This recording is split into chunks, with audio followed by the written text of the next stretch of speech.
everybody, Backyard Bullion here. Welcome one and all to this week's Ponderous Wednesday. Now, every Wednesday here on my YouTube channel, I take a thought-provoking and interesting topic and have a good old ramble about it. And this week we have hopefully a very interesting topic, and that is all about hyperinflation. And we've got a case study at the moment, and that is Venezuela. I see a lot of comments on some of my videos where I'm doing devil's advocate kind of views and opinions on silver as a longer term investment, and I've talked before on my channel about how I do not necessarily think that silver is going to shoot the moon. However, in Venezuela, of course, silver has shot the moon. In fact, it's probably gone further than that. It's gone all the way to Jupiter. It's gone millions and millions of percent in the local Bolivia currency. So today I want to examine a little bit about that and whether or not there's anything that we can learn from that situation and implement into our own kind of stacking, investing decisions that we make, and what we can sort of examine about that and relate to our own situations. Now, of course, today I am just making this video for entertainment purposes. I'm not giving financial advice. I'm not telling you what you should or should not do with your gold, silver or currencies. It really is just my own thoughts and opinions on what I find to be a very interesting topic. And I'd love to know what your thoughts and opinions are, so please do comment down below in the comment section about this. It's a really interesting topic and I like having those spirited debates with people, so please do comment down below. Now, for those of you who don't know, Venezuela is currently undergoing and experiencing hyperinflation. Now, what does that mean? That basically means their local currency, which is called the Bolivia, has basically become worthless. So if you had 1 million Bolivias in your bank account, back in the day it was something like 7 or 8 Bolivias to the dollar. So that would have been a large sum of money. You'd have had a fairly sizable pot of cash.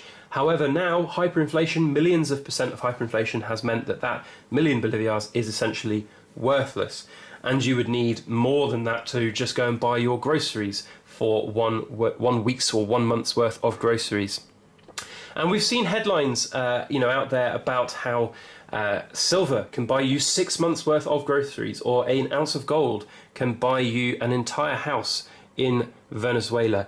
And I guess I want to sort of present a bit of a devil's advocate view on that here today. Is that actually practical and possible?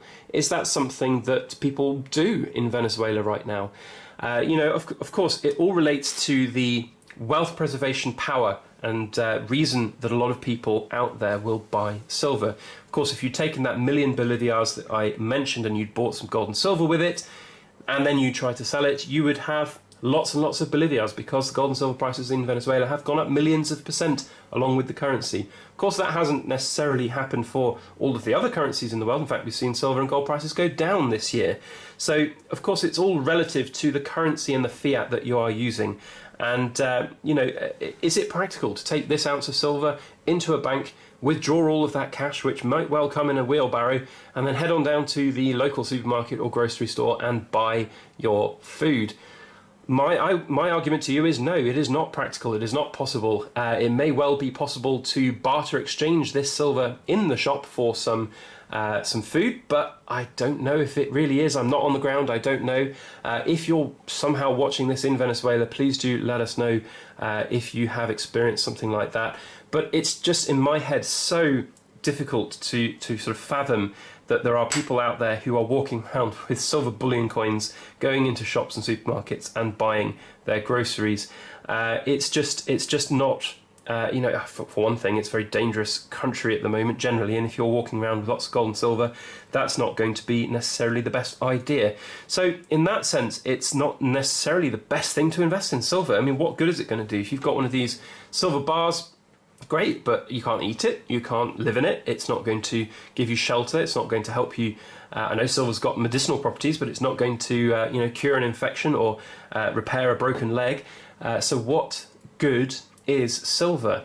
Well, I think obviously silver is better in that long-term scenario, when and if Venezuela gets past all of this. Of course, people who have got and retained the silver that they had will reap some benefits out of it. They'll be able to obviously regain their wealth, and that wealth preservation tool, they will have retained that through this crisis. But in terms of the practicalities, you hear horrible headlines of people buying rotten meat to eat because there's just no food in Venezuela at the moment. So you might well want to go down to the supermarket with your bullion coin and try and buy some groceries, but people won't want to accept it because that's, the shop owner, for example, he'll want to eat or he'll want to buy medicine, and he can't necessarily do that without the main barter tool, which is, of course, food and water and clean food, fresh food, clean water, fresh water.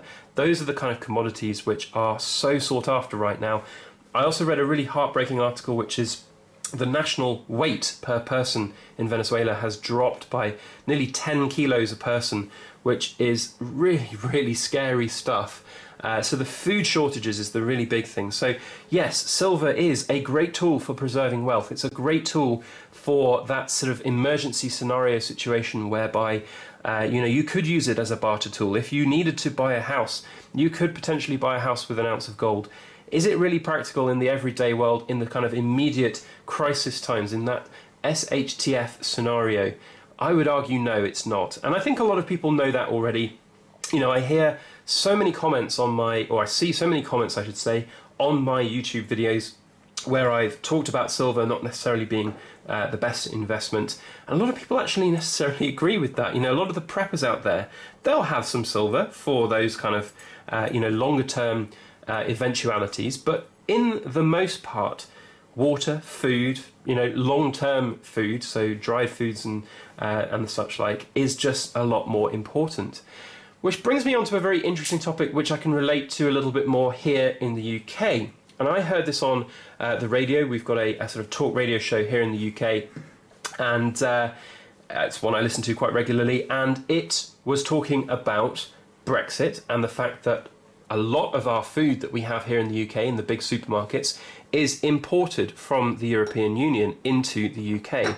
And in a post-Brexit no-deal scenario, so for those of you not aware of that, that basically means that the European Union and the UK have not come to an agreement in terms of trade, and that means that anything that comes from Europe would be then taxed by the UK when it came in. A lot of these food suppliers would not necessarily need or be able to do business because they'd have to pay additional tariffs, and taxes, which is of course a big factor. And all of the big supermarkets anyway run on a very, very tight schedule for their food. Often it is, a delivery every day, not necessarily having a stockpile of food for the supermarket shelves. So there was a huge discussion on this radio show about the fact that we could see a run on certain foods that are not produced here in the UK. And of course, then food prices would inflate and go up as well, which fuels our own inflation. And it got me thinking about, well, of course, great, I've got all of this silver and all of this gold, but what good is that going to do if it's not worth anything because I can't buy food, for example? Now, of course, that's a fairly unlikely scenario, and I've talked about why as well. I think that, having a complete financial collapse in a kind of Western world style country like the UK or the US, and many others around the world as well. There are, of course, others. I think it's very, very unlikely. I think these kind of countries are far too manipulative and powerful in the sense that, if something like that really was likely or going to happen, extra zeros would be added to national debt or currencies, or, extra money would be printed. And of course, that's going to have effects on GDP, on inflation wage growth, all of that jazz. And it will have impacts on people, but it won't hyperinflate to the point of Venezuela. Now, of course, I could be wrong, and that's fine. And I admit that that's a view, an opinion that I have, and a faith in some way that I have in the kind of Western world countries that I am accustomed to and that I live in. And it's a predisposed kind of thought process that I'm using there.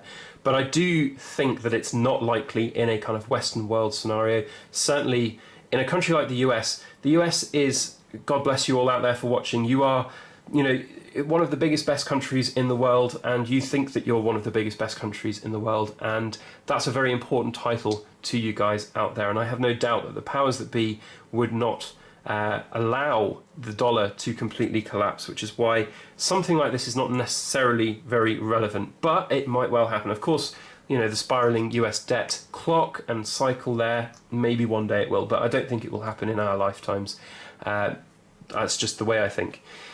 That said, there are a lot of lessons that we can learn from all of the things that we're seeing in Venezuela right now. So, of course, silver, back on topic here. Silver, gold, great tools for wealth preservation, and they will, of course, yield some returns in that very long-term future if there are situations like Venezuela. However, is that likely and practical? Probably not. I will be like a man with an orthopedic shoe, though. I will be stood corrected. I'll stand corrected if something like that happens. I will, of course, eat humble pie.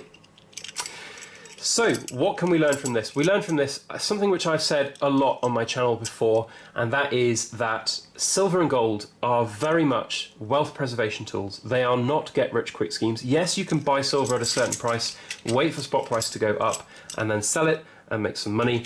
That is, of course, something that you can do with silver and gold. However, that's not a very, very good yielding, and unless you have some big run-ups of silver and gold globally, it's not necessarily something that's going to happen. But what silver and gold are very good at is wealth preserving and getting you through a crisis. So if you are out there and you've watched this video thinking, well, what does that all mean for me as a stacker? I'll tell you what it means, I guess, for me as a stacker, and to somewhat extent a bit of a prepper as well. For me, I'm not that bothered about a global financial collapse or a financial collapse of the UK pound. If it happens, I'm protected. I've got some gold and silver. The long term will be fine. It'll be okay. The world will keep turning. And if the world doesn't keep turning, if there's some absolutely horrendous calamitous event whereby the world economies really do completely collapse, in my opinion, that's going to be Armageddon. That's going to be D-Day. That's going to be, to a certain extent, the end of Western society, of economic society that we know about, and that will have untold effects throughout the world. There'll be, in my opinion, lots of wars over resources, wars over the shiny stuff, gold, silver, and it's not necessarily something that I think that the majority of people will experience through and live through and actually, have any kind of tangible experience about. So, is it something that we should be concerned about? In my opinion, no. But what is going to be really helpful is it's evident that the current climate around the world in Western world countries is very much, it's very much about debt. It's always debt spiraling. US debt's expanding, GB debt's expanding year on year still, although we're told it's going down and down a little bit year on year. So maybe in the future things will be inflated and gold and silver will protect us, and that's the reason I buy it. That's the reason I buy my gold and silver now. It's so that 30 years time I've still got the cash which I have now, the cash which I'm very fortunate to have now, is protected, is preserved, is held for that rainy day if it were to happen. So there we go, that's my thoughts and opinions on the subject. I hope you guys have enjoyed this ramble and this ramble through this minefield of a topic. I know it can be quite a contentious topic, and I don't mean to have offended anybody, and if I have, I do apologise. It is just a view and opinion, and I'd love to know your views and opinions. If you would like to comment, please do down in the comment section. And obviously, if it's different to mine and you don't like my opinion, comment respectfully and we'll have a good old debate about it. I'll learn from it, you'll learn from it, we'll all have a bit of fun. But don't just shout and be rude, it's just not worth it. And if you'd like to see more videos like this in the future, please make sure you hit that subscribe button, and if you'd like to get a notification when these videos go live, then please make sure you hit the alarm bell as well. Otherwise, that is all I have to say. Thank you so much to you all for watching. I hope you all have a fantastic week, and please make sure you like, share, comment and subscribe for more.